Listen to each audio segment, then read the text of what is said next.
So, hello everyone. Thank you so much for joining us tonight. Thank you for taking time out to join us again tonight. We have a guest in the house tonight who's pretty special because I've followed her work for a while. Her books, I mean, the books I've read that she's written. Can you hear me, Debola? Hello? I hear you. Oh, okay, great. So I'm so glad to have her here, and I think that's only been able to happen because I guess we're sort of pretty much all on lockdown to an extent. I don't know, and while I'm not gloating about the opportunity we found ourselves in, but I'm just so incredibly happy that, Dana can take time out from her schedule to join us tonight and just you know, share with us and just tell us a little bit about, I mean, not just her book, which I'm absolutely a fan of, but the future of fashion and where she thinks, when she thinks of fashion from the continent, where she thinks that sits in the new zeitgeist, what we're hoping will be anyway. I'd also mentioned that I met her last year, November, at BOF Voices, and I was reading a book which I absolutely had to read. I downloaded like 2 weeks before that on Amazon, and I got into the hotel that BOF had checked us into, and I got a hardback copy of Dana's book, and so meeting her in person was so precious, and I just had a fangirl moment and just saying, oh, I've read this, and just we got talking. So thank you so much for joining us. Without taking too much more of your time, I'll let you share with us, your views on the topic, going global in the local, right, in the local world. Going local in a global world. It's the other way around. Going local in the global world. Well, I think we will be going more local. Yeah. I think we already are actually being forced to, because we've seen with globalization how fragile the global structure is. That even before everything got to Italy and everything got to and then it basically followed the Silk Road, if you think about it. From China to Italy and then to France and then across. And before that even happened, when COVID-19 just struck in China, we saw that there was already a serious impact on the supply chain. And then when it got to Italy, completely shut down. And now we see in Southeast Asia, in places like Bangladesh and Cambodia, and the repercussions there were even before they had their own lockdown, was brands that were canceling their orders because they said because their stores were closed, so they couldn't sell. And if they couldn't sell, they didn't need any more clothes, and they weren't paying. And I think that campaign that started Pay Up, #PayUp, is really fantastic, sort of shaming the brands, and it's working. Some of them are saying, okay, well, we'll honor our debt after all. And I think that that's great.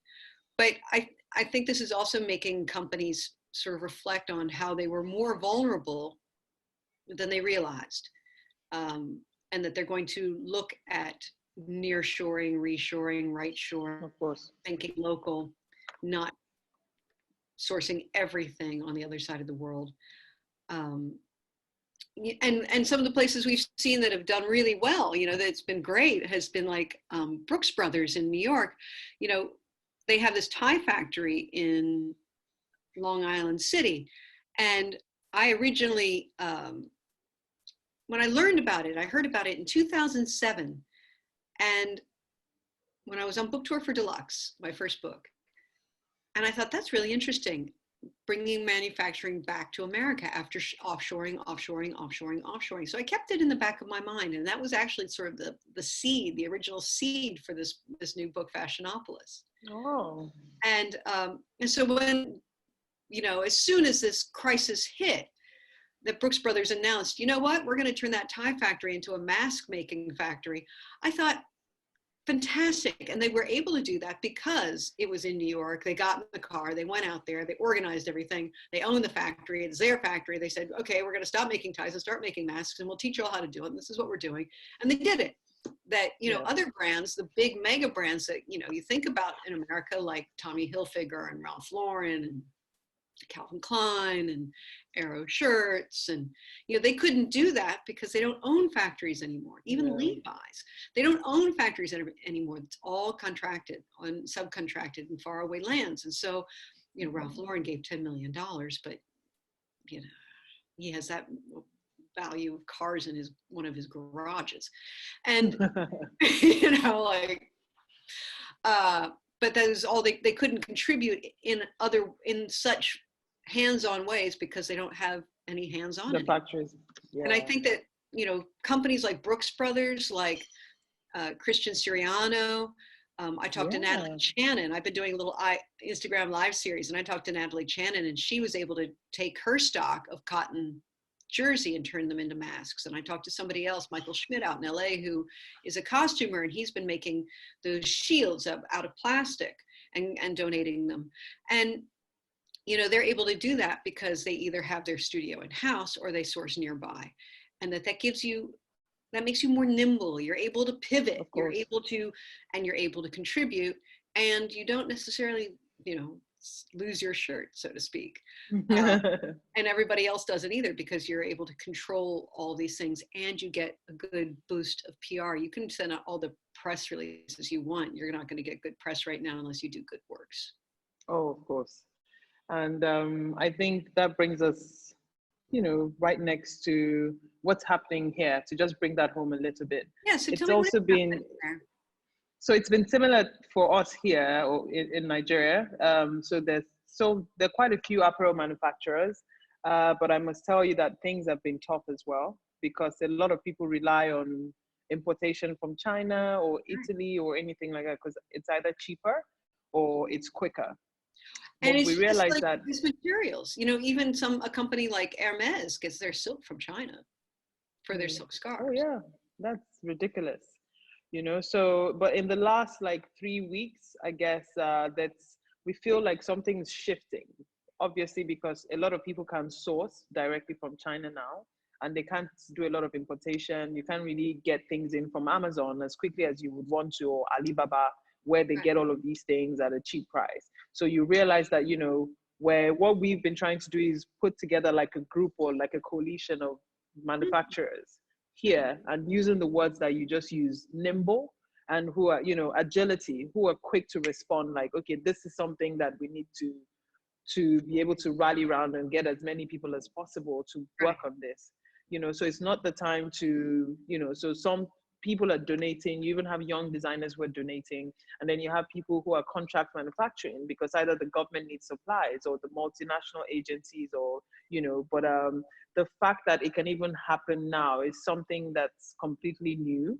So yes, there's a lot of manufacturing for something we call Ashwebi, and for either supplying banks with t-shirts and all of that, but that's it. You know, so, but with the pause on the global supply chain, you realize that a lot of people are looking more to manufacturers here who can source locally, you know, who are vertically integrated businesses or are connected to brands that have all that vertical integration, similar to Brooks Brothers and, you know, the examples you gave us, to be able to respond to the situation and see how well they can support it. So I guess we're hoping that once they realize that you can source locally at a good quality, at a price that it wouldn't be Alibaba price, or a price that you can get on, that you can match with Amazon or China. But by doing this, you're keeping people in jobs, and not just the little people, like people, you know. Yeah, people, you know. Yeah. So and you see the impact, the money staying in your community, it's staying in your economy. You're seeing the benefits of spending locally. You're supporting friends and neighbors. You're supporting you know, the parents of schoolmates. And the money's coming back into the community, and so then it's, you know, everybody's living better. Yeah, and I think that's the future. I hope it's here to stay. I'm hoping it's not just something that, you know, they feel they need to do right now, but I'm hoping that it's something we're going to see more of. So Yeah. I wanted to talk to Today, you. you know, an example that today there's a farm down the road that just opened its season, and you can order your vegetables online. And so you can either order from the farm down the road, or you can order from the gigantic grocery store that's sourcing from everywhere, and it comes on a truck from Paris. And we're like, right, we're going to the farm. That's, yeah, And we saw I people think, sitting in their chairs with their work gloves on, saying, thanks, you know, for ordering, and here's your package of oh, fresh that's good. strawberries grown down the road. So it's the same idea, you know, supporting Local economy. Yeah, local economy comes back to you in many ways. yeah, yeah. So I also wanted us to talk a bit more about or share your thoughts on a few things that sort of resonated with me, where you Mm-hmm. think that the future, of course, lies in us using or viewing fashion through the lens of social and environmental impact. Yes. And we find this strange or a bit alien, considering that's what we've always done.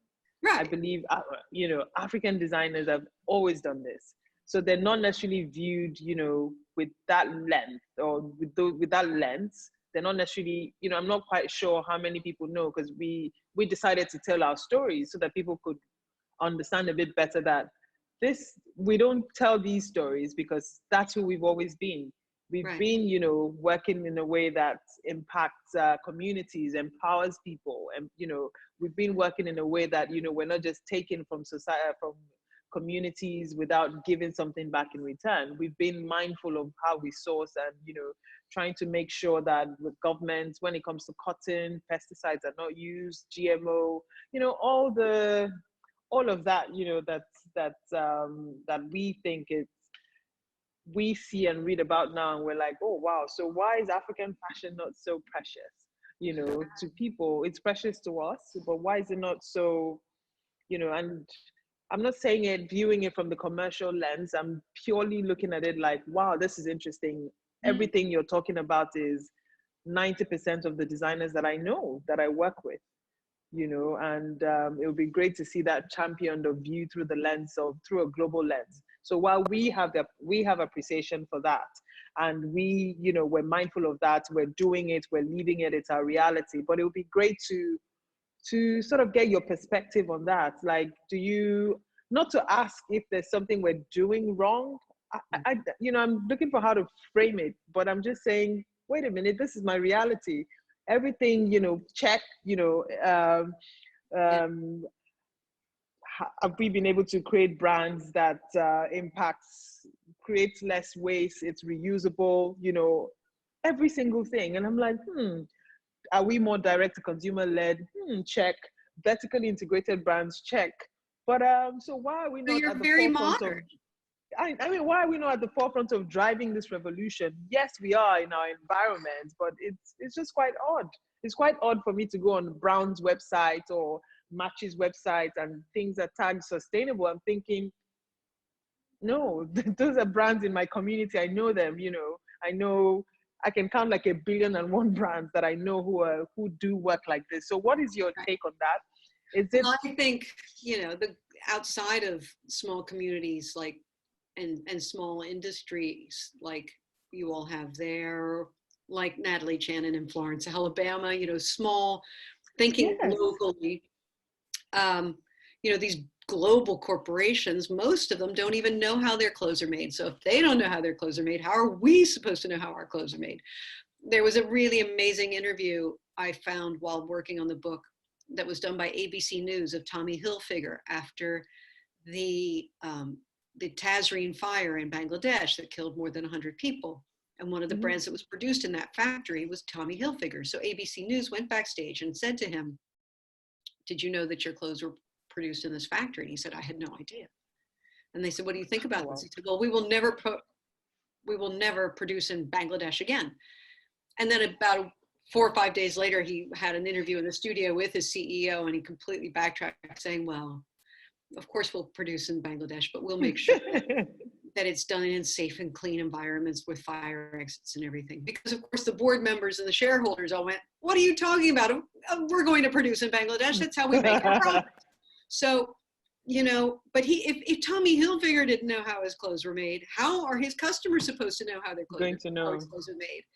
And there's a whole sort of, you know, we talk about greenwashing a lot in fashion, and much of what you see today is greenwashing. When you see a gigantic company making a lot of noise about their conscious collection, well, their conscious collection makes up about 1% of their sales and even their offerings.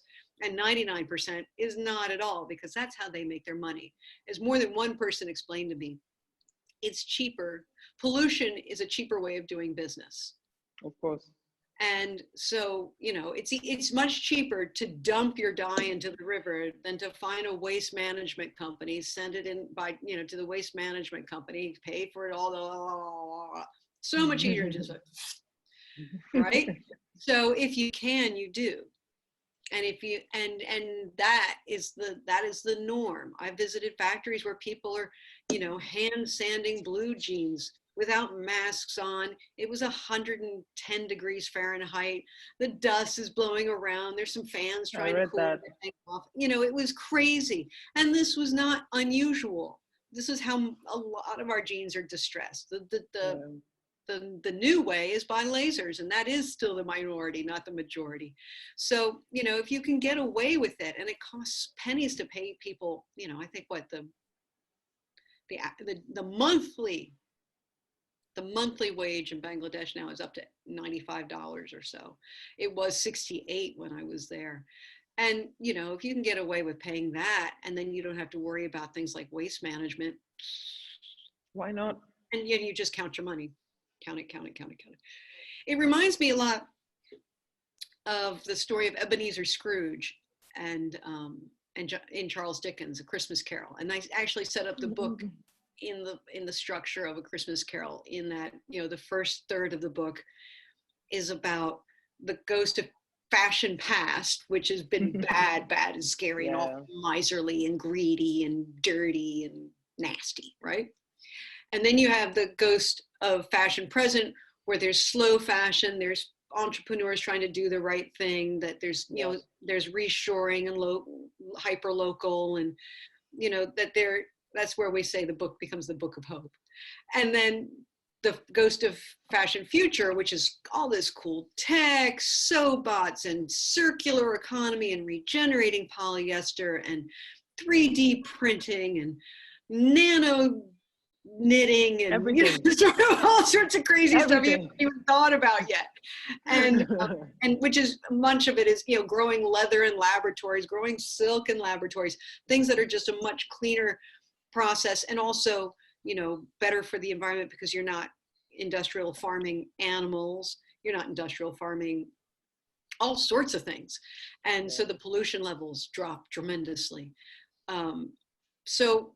But for me, you know, the people who aren't following these great models and doing this in the right way, they're like Scrooge. They just want to make their money, and they're kind of mean about it. Mean in the sense that they're miserly, but mean also like, you know, factory fell down on you, too bad for you. We're not responsible. And, you know, that's why I write in the book about how it's, you know, I try to celebrate some of the brands that aren't doing it that way, because I feel like that should be the norm. I believe in goodness in people, and you know, we should honor and celebrate people who are doing things the right way, in a good and honest for humanity and the planet. So do you think it's genuinely possible to scale up a business on that sort of level, like Absolutely. the Tommies of this world and the Ralph Laurens of this need, world?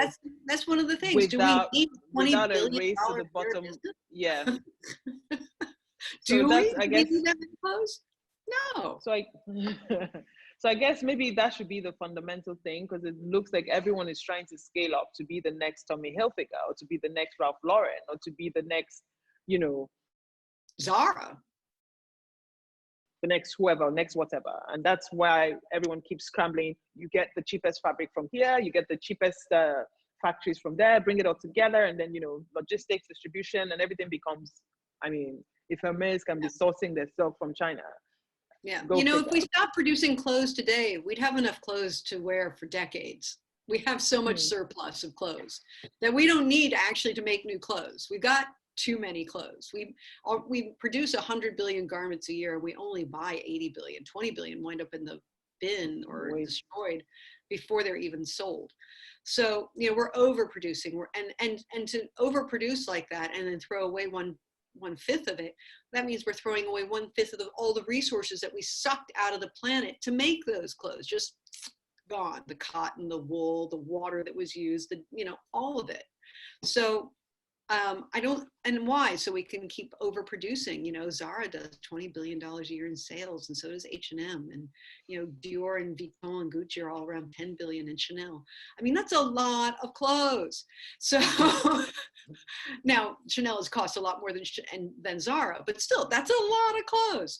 So you know, I think that the solution actually is to think smaller. And when we talk about growth, not to just think about growth in terms of sheer numbers and getting bigger numbers and getting richer and richer, but growing and evolving in other ways through better practice, through maturing a company, you know, through different lines or just developing your style and your craft, just focusing on bettering the craft.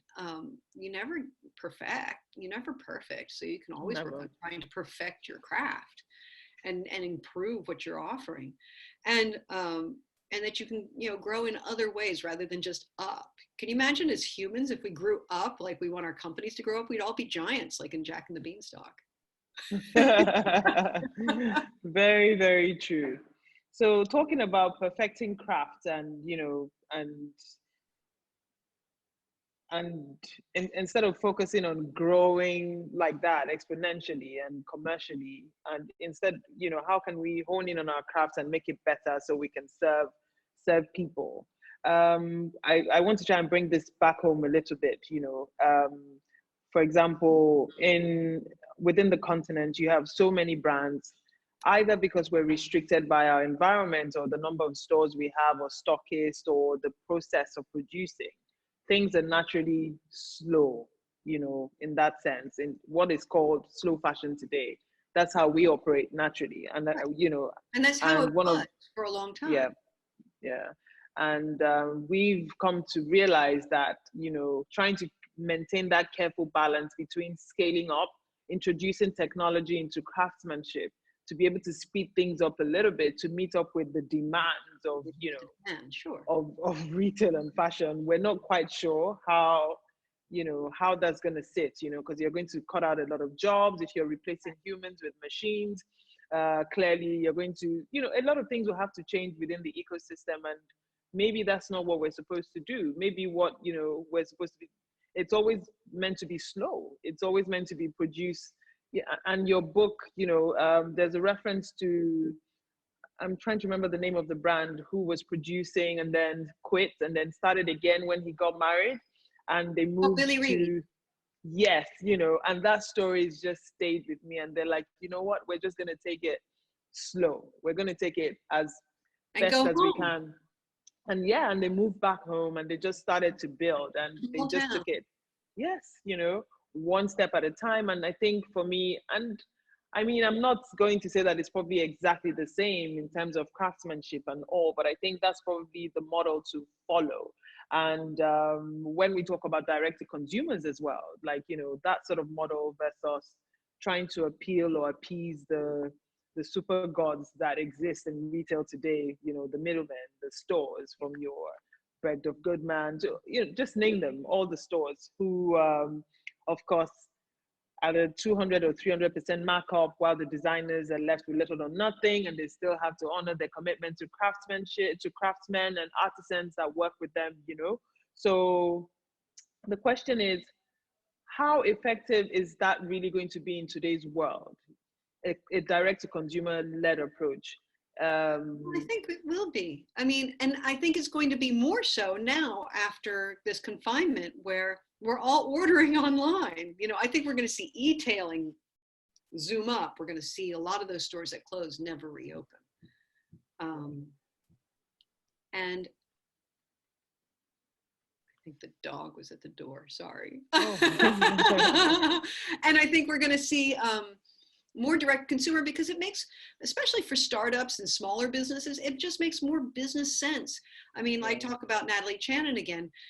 She does direct to consumer. She has a few samples in her on-site shop and her factory, where if you come in, you see something you love, you can leave with it. But otherwise, you order online, and nothing is made until it's ordered. And you know, she has zero debt, zero waste. She makes money. She lives decently. She just says, I'm not a rich person, but we're not suffering. My kids go to public school, but you know, we own the house, and you know, we live well. We live fine. We live well. We live fine. We don't need or desire to have 5 houses around the world and a super yacht and sports, you know, hundreds of sports cars in the garages. So, you know, she said, you know, you can just, she's a proof that you can, this is actually a very smart and possible, and good business model. And it doesn't leave you sort of strung out or overwrought, and it doesn't stretched. And you're not, but most importantly, you're not overproducing, and you have zero waste, and at the same time you have zero debt. And zero debt's good business. Very good business. Zero waste is good business. Companies that throw away 20% of their stock, that's bad business.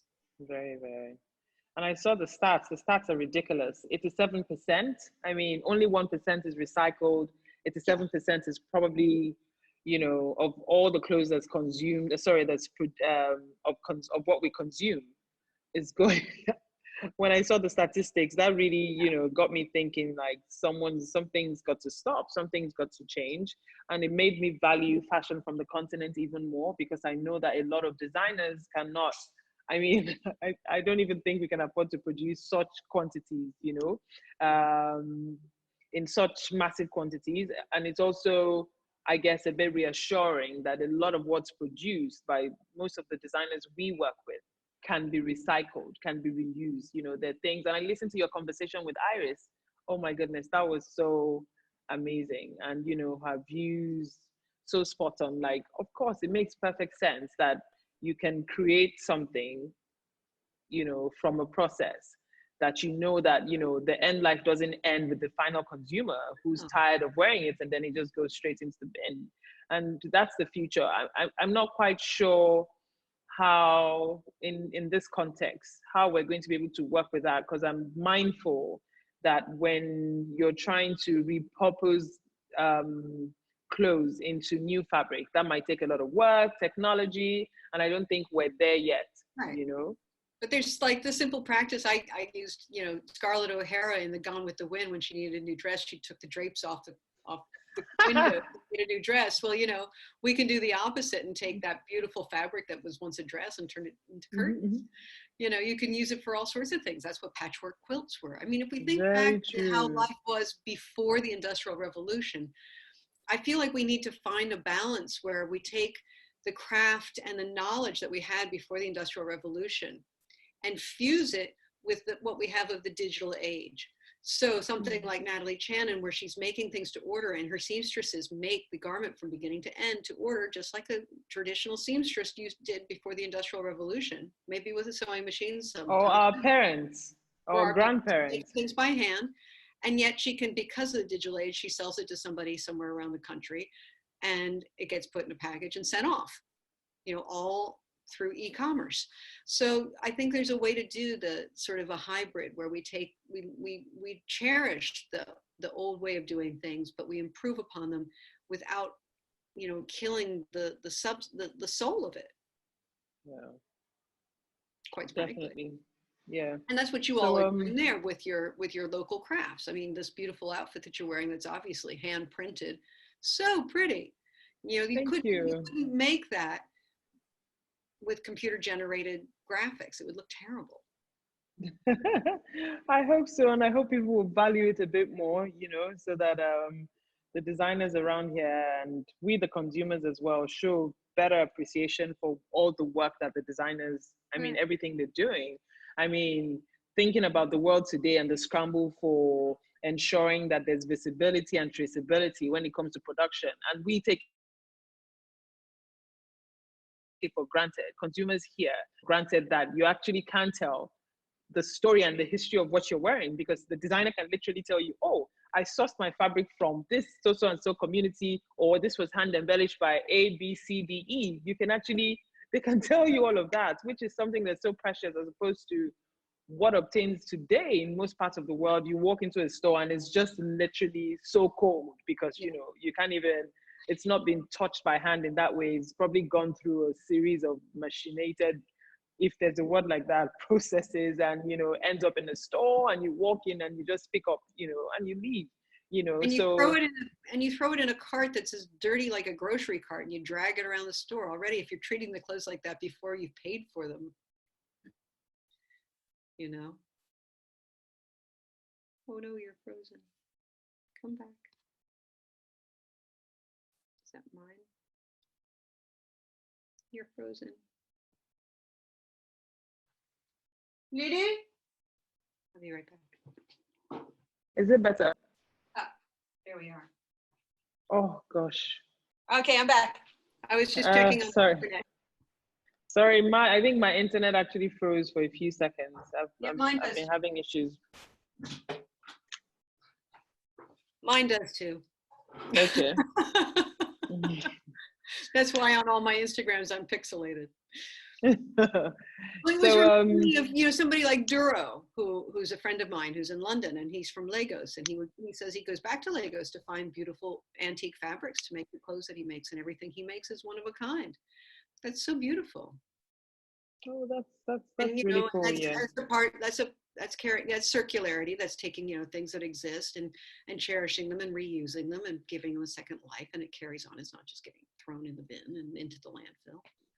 Can we talk a little bit about closing the loop again, about secular fashion? Because sometimes some of these things just sound like terms and terminologies, like, so, you know, and I find that a lot of people here already practice quite a lot of these things, but they probably don't know that that's what they do.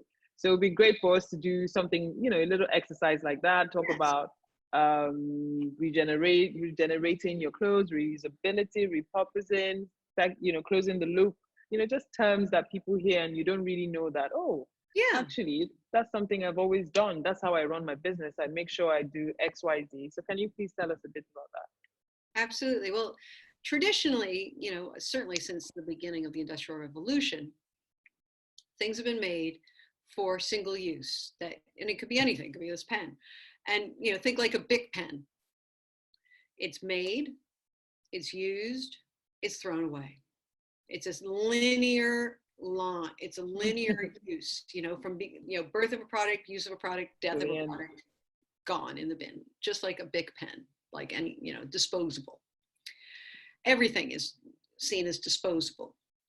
And the circular idea is to take that pen or anything and say, no, we're going to put it in the recycling bin or figure out another way of using it and give it another life. So it's birth of a product, use of a product, end use of a product, rebirth of the product, use of the product, end of the use of the product, rebirth of the product, as opposed to go. So you're going around in circles. And it could be something like, you know, taking that pen and turning it into, you know, using it for something else, or getting a refill and putting the refill in the pen. And so you're, you know, still using the pen. You're still using the pen. And getting something like this instead of the Bic, you know, and I just replace the cartridge instead. Or it could be within fashion, you know, there was a lovely man I met who runs a company called EcoNeil, and that's a regenerating nylon company. He says, you know, I'll take your nylon bathing suit and I'll turn it into fabric, or I'll take your nylon carpet, used carpet that you're throwing away, and I'll turn that into new nylon for you to make for a bathing suit. And then I'll take that bathing suit and we'll turn it into nylon to make something else, you know, and that just keep reusing that nylon. And there's several companies that have started in the last couple of years that I spotlight some of them in the book that do that, where they take old fishing nets and turn that into nylon thread for weaving fabric. Or there's a company called Evernew in Seattle that takes cotton shirts, 100% cotton shirts, breaks it down to its molecular level, regenerates the cotton, and spins it again as brand new cotton, as opposed to it just, you know, being tossed in the bin. Sometimes we take our cotton shirts, we cut them up into rags. We've given that already a second life. But this carries it on. So, and there's somebody else in England, a company called Worn Again, that's doing this with polyester. The beauty of that is that we may never, that means if we can keep regenerating the polyester we have, we don't need to make new polyester, which means, and polyester is essentially plastic, and plastic never biodegrades. So we won't be throwing that polyester into landfills anymore, and it just sits there for eternity doing, you know, just moldering in the landfill. Instead, it gets reused and reused and reused, and we don't have to pump petroleum out of the earth anymore to make new polyester. So there's lots of, you know, some people say it uses a lot of energy, these systems, but in the end, it's creating way less waste with the landfill and throwing things away. And it also means that we aren't draining our natural sources. With the cotton, you go, well, what would that do to cotton farmers? Well, because, and I explain this in the book, we've sort of manhandled cotton and bred it in a way that it now produces 4 times more per plant than it naturally should. That it should not. And therefore it sucks 4 times more nutrients out of the soil. It requires 4 times more water. It requires 4 times more everything. So maybe if we start regenerating cotton shirts like we already have, then we can go back to letting cotton plants just produce what they're supposed to produce. We stop having quadruplets. Another time they're supposed to produce. You know, that our plants are producing quadruplets every time they go into flower. And and you know, and go back to a more natural and healthy cotton production that is also less draining, causes less erosion in the earth, and also uses too much water. So it's a good thing. And then also we just, you know, we aren't throwing that 99% of the stuff that we aren't recycling into landfill. I mean, our poor planet is just heaving full of clothes. I mean, who wants to be digging up to plant a rose bush and hits upon, you know, old clothes? So, and it's going to come to that one of these days. It's just like, where's the earth, and where it's just, you know, a topsoil to all of the stuff we've thrown away. So sad. Which brings me to the next question, which might be something we're going to see. Well, not question, the next thought, really. At the start of this series, we had a guest, Ayo Amushan from Persianas, and the retail company here, like a big one. They own quite a few of the shopping malls in Nigeria. And she said that she'd already been approached by some companies already who are looking for where and who to sell stock to, because obviously with the pause and so on the global supply chain also means there's a lot of stock that's sitting in warehouses because they overproduce, waiting for, you know, like for the smallest lifts on border restrictions so they can ship it somewhere that no one's watching to sell. And which sort of brings me to the next thing. Is there going to be, do you think there's going to be any careful deliberation, you know, either through people with voices like yourselves to urge, you know, to urge people not necessarily to produce next season and to focus on trying to sell what's in this, you know, what's in store now as new season or whatever that's supposed to be. It's going to be a lost season, yeah. I think, you know, because like the shows we saw in February and March, I think those clothes are never going to get made. Wow. Except by fast fashion brands that did already knock some of them off and put them in stores before they closed. Because I think, you know, it's important. I mean, and this is what we're going to advise the designers or brands that we work with, that if you really haven't sold that collection, I don't really think you should be making another one or designing another one. Slow it down. Yeah. I also hope that this puts the cycle back into as it should be. Are you in summer or winter there? Are you above or below the equator? We only have dry season and rainy season. Right, so it's either raining, But in the past, I think we've tried to in these places where we need coats. Yeah. And to be fair, we've encouraged we can buy designers coats when it's cold, that they stop putting fall winter in the stores in the summer for fashion people to buy ahead of time, and that actually when you want to go buy something for in the winter, they already have their spring summer stuff out, because you know we're hoping that it's going to like put that cycle back to its normal. It can even out a bit now. sort of like eating seasonally, we start shopping for fashion seasonally. Wouldn't that be nice? Definitely. Definitely would be really nice. And I mean, we've been guilty of that as well, because we were trying to encourage designers, because they're trying to sell outside Nigeria as well, to produce their collections Right. in line with the season, so that, of course, you have minimum of two collections a year, if you can afford it, or one collection a year. And but now, with the new, I think it's going to favor us a bit more, because the designers are mostly better suited for spring summer collections anyway, as Yes. opposed to autumn winter, because that's where we're from and it's more natural to us, except I think in Southern Africa and parts of East Africa, who probably have those seasons anyway. So it'll be, I mean, it's something that's definitely worth talking about, and to encourage designers to sort of think about what they already have in their warehouse and how to sell it, before we all start thinking about the new, what's new, what's next, what's this, and I think that's probably going to sort of help us rethink what's going to happen in the next 6 months, or 6 months post COVID, or post pandemic. So I also wanted to touch on, what's some of the things you talked about, like I think maybe with Stella McCartney, that she's trying to put in place at Kering, like I think it's called the P&L. Is that what it's called?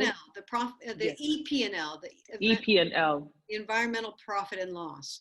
Now this is another way of doing better business, and it's very good. It was developed at Kering in conjunction with PricewaterhouseCoopers, I think, one of the big accounting PwC. firms. And basically, rather than just doing your P&L, profit and loss, where you're like calculating all the money you spent and all the money you brought in, and seeing how, and moving and seeing if it balances out, if you're in the red and the black. It also calculates the EP&L, the environmental profit and loss, calculates what your impact is on the environment by sourcing these different things. And everything is rated and given points. It's done like a point system. And then you can see if you're sourcing from some place that's really bad for the planet, like what you're doing, this practice is really harmful. And one of the first places they noticed it was in cashmere, like cashmere sweaters, that because it requires, so much more cashmere than it does wool to make a sweater. Like you need the cashmere from 4 sheep instead of 1 or goats. I mean, because the demand of cashmere has been so great, because fast fashion brands like Zara, like Uniqlo, and H&M put out cashmere sweaters that they sell for, 50, 60, 70 bucks, right? Wow. because they keep demanding so much, and then they also make it really thin. So there's 4 times more cashmere goats on the same plot of land than there were 20 years ago. And goats, it's one of the funniest lines in my book, actually. Goats are voracious creatures. Voracious. Yep, with the voracious appetite. Yes. We know they eat everything, but on top of it, when they eat it, they pull it up by the roots. So that desertification is setting in the area of Mongolia where the goats are raised. And so soon we won't have any cashmere because the goats will all starve because there's nothing left to eat. And the people will starve too, because you can't grow anything if your land has turned into desert. So she crunched the numbers on her EP&L, Stella, and Stella's people, and saw that cashmere was really having their cashmere had the impact was enormous for what the percentage of their sales of cashmere was.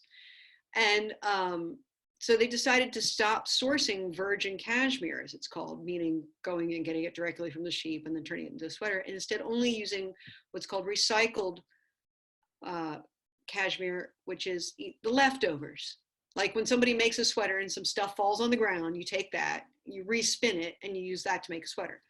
So it's using the leftovers, or it's using, or taking, either yarn or leftover bits of fabric of knitted already, and turning that into your cashmere. Since like her cashmere offerings were only about 1 or 2% of all of her stuff. So it wasn't a big manufacturing lift, but it was a big impact on the environment.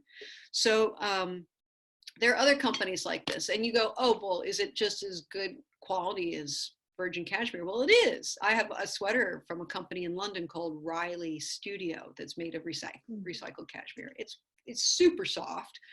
It's a great quality, so much better than something you get at a fast fashion joint store, because it hasn't been spun so thin to within it, to get every inch out of it possible. And it's just like, virgin cashmere. It's leftovers. I was talking to somebody yesterday. Oh, it was Gabriella Hurst, who's trying to do the same with sourcing her fabrics, and she's only sourcing leftover fabrics, leftover stock that other people haven't used. So she said, maybe I can only make 4 outfits out of whatever that was. I think I caught that session, and that was so cool. And she's like, well, right now I'm just I'm using only what I can find in my store, and I'm happy doing that. Or what other people aren't using. Like they ordered 10 of them and they used 8 bolts. Well, we'll take those other 2 off your hands instead of you throwing them away. Yeah. And those are the things that you find through doing your EP&L, or that, you're spending way too much money shipping things left, right, and center, and that maybe you should centralize this, and then you'll bring down your impact because you're not, or you're, flying stuff. Maybe you cut your numbers by shipping it, or maybe you start producing closer to where you're selling it, or, like things like that. It's all different ways of crunching the numbers to see how you're making things is impacting the planet. It's really cool. And of course, every time you do this, your regular P&L gets better too, because if you're saving, if you're being more efficient, you're saving money. That is true. That is definitely true. You're saving money, you're saving time, you're saving the energy that when you have so much going on in different cities across the world, and aiming towards zero waste. Exactly. Yeah. Back to that thing about aiming towards zero waste and low impact. Yeah. So those are the key words: aiming for zero waste, low impacts. I think there was something that caught. Solution is to avoid impact, minimize impact, restoration. Yeah, and sort of offset. Mm. So that's really cool. I'm not sure. Deborah, are you there? Yes, I am. Okay. Let me know when you want us to go to Q&A from the questions now, because it's already sort of 5 of 8. Yeah, definitely. So shall we? Questions. There's one question in the Q&A I see here. Thanks for hosting again. Okay, let's see. You see it? Oh, yes, I see it. So shall we take that? Thanks for hosting from Regina. Thanks for hosting again, Omoyemi. Some time ago, Rwanda banned secondhand imports from the US to encourage local production. Yeah. There has been opposing reactions. Local producers are happy about the opportunity, although they're not yet equipped to meet demand. Mm-hmm. Sellers of secondhand clothing are experiencing a loss of their livelihoods. What are your thoughts on government positions like this, keeping in mind the secular economy, etc.? So just I thought Rwanda was very, very brave to do that. Very, very brave. Very, very brave. The Trump administration bullied everybody else because that was passed by the whole bloc of that region, and the Trump administration started a trade war and said, stop, change that policy, or we're going to make your life very complicated and expensive. And everyone backed down except Rwanda. And he just I mean, but I think my challenge with banning things, though, I'm not quite sure how effective they are, especially if I'm African, and that's my reality. Because if you ban it, people will still bring it in. They're just going to smuggle it.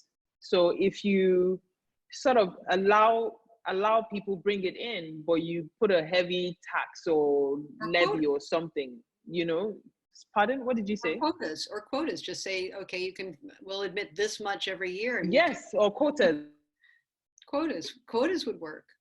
Yes, definitely. Because I know how effective a ban will be. Because at the end of the day, people, especially in my country, Nigeria, you still have like people who are looking to buy clothes at a particular price that the industry, the textile and apparel industry is not yet, serving them in that regard. So if you place a ban on it, smugglers are just going to bring it in, which invariably is still going to affect the textile and apparel industry anyway. So if you want to place a ban on it, why don't we all work together through public-private sector partnership for what we need to do to empower our textile and apparel manufacturing industry to be able to produce and manufacture in such quantities that can clothe our nation. Right. And yeah, and that you want to wash in American NFL t-shirts. I know, right? Right. So, and I'm usually very mindful of this because I know it was originally meant to be a way of ensuring that clothes don't end in an incinerator. Because if you give it to people, quote and unquote, in Africa, right? It's meant to be for charity, but the challenge is people are selling them. Yeah. And in selling them, so it gets a bit complex. It's just too complex from there. So, but we have to give it up to Kagame, I guess that's his name, for holding his ground. Yeah. Which brings us to the next question. Speaking of secondhand clothing, is there an opportunity to turn the dead stock items into products of use instead of viewing them as products of waste? Right. That's from Ni Okuboyeja. Yes, we did. With like Gabriella Hearst using dead stock, and that's what Reformation does. I write about the company Reformation. Yeah, that's true. I saw that. And they use a lot of dead stock. And to bring it a bit close to home, a company that's based in Kenya, in Nairobi, came to Nigeria like a few weeks ago, and they're trying to do quite a bit of work in the industry. And that's just to support your question, Nee.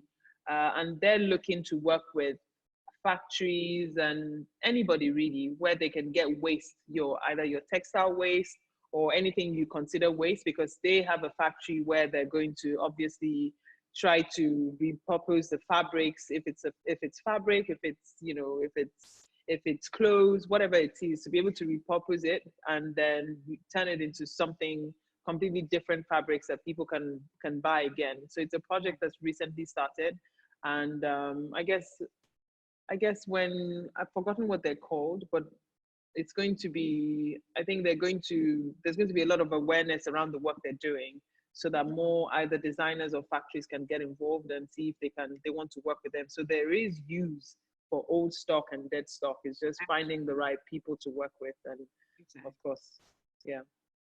Now we have another question. Okay. Anonymous. Why do people tend to forget that there's a large I think gap of designers? This is for me. Why do people tend to forget that there's a large gap of young designers who are not given a chance in the industry? For example, the Heineken Design Contest is for 18 and above. Why isn't there one for 18 and below? Young designers have no opportunity to showcase their talent. Why do people always put an age limit for competitions and even seminars? We're just left to hustle with no end. Oh, I'm so sorry about this. The Heineken one is completely for obvious reason. Heineken is an alcohol brand, and it's very important that we're not advertising alcohol to minors. And if you're under the age of 18 in Nigeria, you're still a minor. So we can't be, advertising a contest to anyone who's under the legal age for drinking in Nigeria. I would be arrested. So, but we have other platforms that, definitely we can encourage you to be a part of. There's Green Access, which is in collaboration with, another product, Feiruz. So it's a non-alcoholic beverage. It's open to people, but we're usually mindful if we have partners that have products like that. So it doesn't look like we're advertising, products or services or anything like that to the wrong demographic. So I apologize, but please please send me a private message or something, and we can explore. But in the past, we've had really young designers. In fact, there was a year we had a young lady who was in secondary school when she applied, and she was top five or top six. She's just graduated from FIT, Fashion Institute of Technology, and that really helped her at the time to be able to figure out what exactly she wanted to do. So the reason why we haven't kept it open and we had to put a restriction is because of our partners. So I apologize for that. And maybe one more question. Yes, one more question. I think there's. This is a long one. Asabe. Hello, Omoyemi and Dana. Thank you for this webinar. I've loved every bit of it. I'm the creative director of my brand, Asabe Mayaki in Lagos, Nigeria. I recently made a decision to ensure my brand is sustainable, processes, fair wages, responsible consumption, and I've realized that this is particularly expensive to run and efficiently follow through. Are there ways similar brands can be sustainable and profitable at the same time? Of course. And that's one of the reasons I wrote the book, to show, because I show several examples of people who do this and how and do basically like a case study on their businesses, so designers can see what works and what doesn't work, and that it is absolutely possible.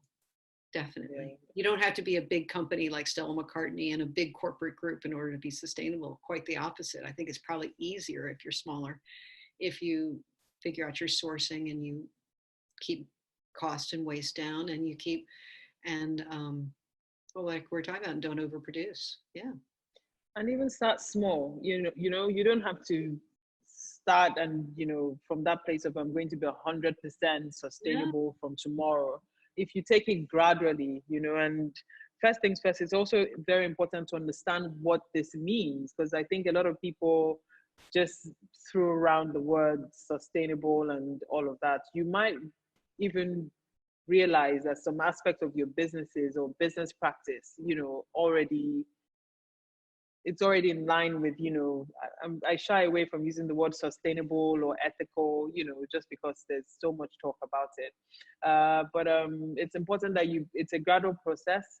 It's not something that you need to beat yourself up about, like, oh, I want to be 100% sustainable today. But it's an unending conversation. Where do I source from? Who are my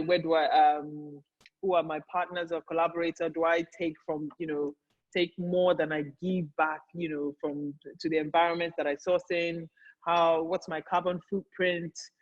That's very important, considering what happens, especially for us, where we don't even produce buttons in Nigeria or zips. So you have to buy your button from China, source your zips from somewhere else, so I guess it's a gradual process, and it's about how you get there, not when you get there. So exactly. Take it in stride. Yeah. So any parting words for us, or any more? I just think,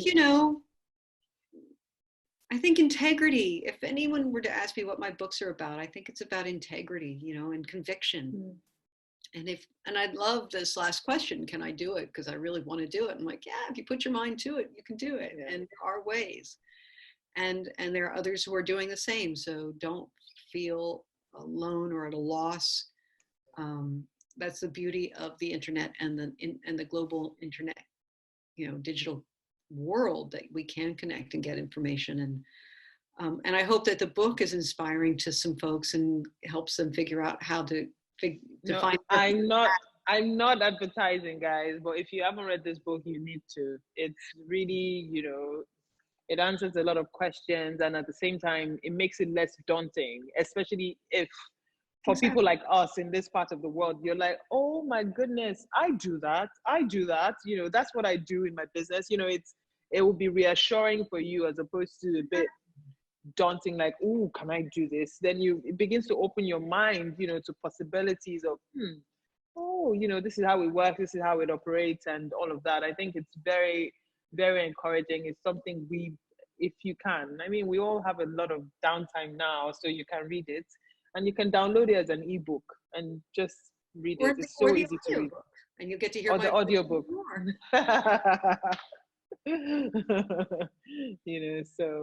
But Well, thank thank you you so very so much. It was Thank great. you. It's good to It's see you. been And great. I do promise I'm going to come down there once we're allowed to fly again. When will Lagos Fashion Week, when is it normally? October. Great. Well, who knows? Maybe Yes. by then we'll be able to get on planes again. Who knows? Fingers crossed. But thank you so Thank you. much. Have a lovely weekend. It's Friday. It's Friday because we've been home we've been home since forever, but it's Friday night, so we can, relax and have a lovely weekend. Thank you. Take care. You too. Okay. Bye. Bye. Thank you, Donna. Bye.